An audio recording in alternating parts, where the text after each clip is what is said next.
to my channel. Today we're going to be talking about ancient Greece. During the Greek Dark Ages, before the Archaic period, people lived scattered throughout villages in small farming villages. As they grew larger, these villages began to evolve. Some built walls, most built a marketplace and a community meeting place.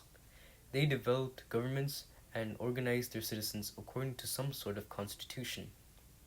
They raised armies and collected taxes, and every one of these city-states were said to be protected by a particular god or goddess, to whom the citizens of the polis owed a great deal of reverence, respect, and sacrifice. Though their citizens had in common in what Herodotus called the same stock and the same speech, or shared temples of the gods and religious rituals or similar customs, every Greek city-state was different. The largest, Sparta, controlled about 300 square miles of territory. The smallest just had a few hundred people. However, by the dawn of the Archaic period in the 7th century BC, the city-states had developed a number of common characteristics. They all had economies that were based on agriculture, not trade. For this reason, land was every city-state's most valuable resource. Also, most had overthrown their hereditary kings and ruled by a small number of wealthy aristocrats. These people monopolized political power. They also monopolized the best farmland, and some even claimed to be descended from the Greek gods, because there was a conflict between the nobles and the people for a long time. Emigration was one way to relieve some of the tension. Land was the most important source of wealth in the city-states, and it was obviously in finite supply. The pressure of population growth pushed many men away from their home polis and into sparsely populated areas around Greece and the Aegean.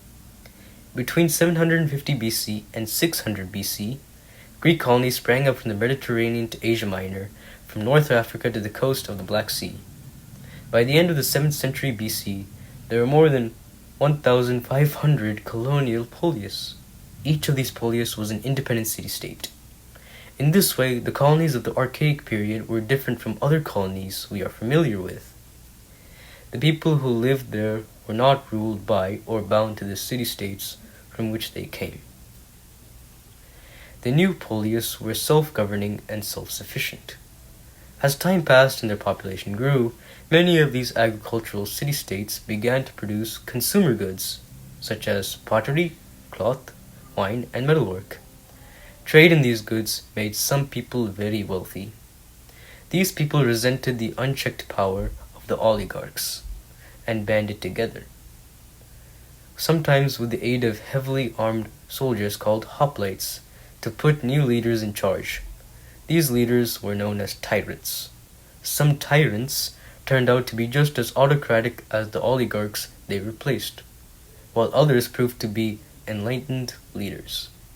However, their rule did not last. The classical period brought with it a series of political reforms that created the system of ancient Greek democracy, known as democratia, or the rule by the people. That's all for today's video, and I will see you next time. Bye.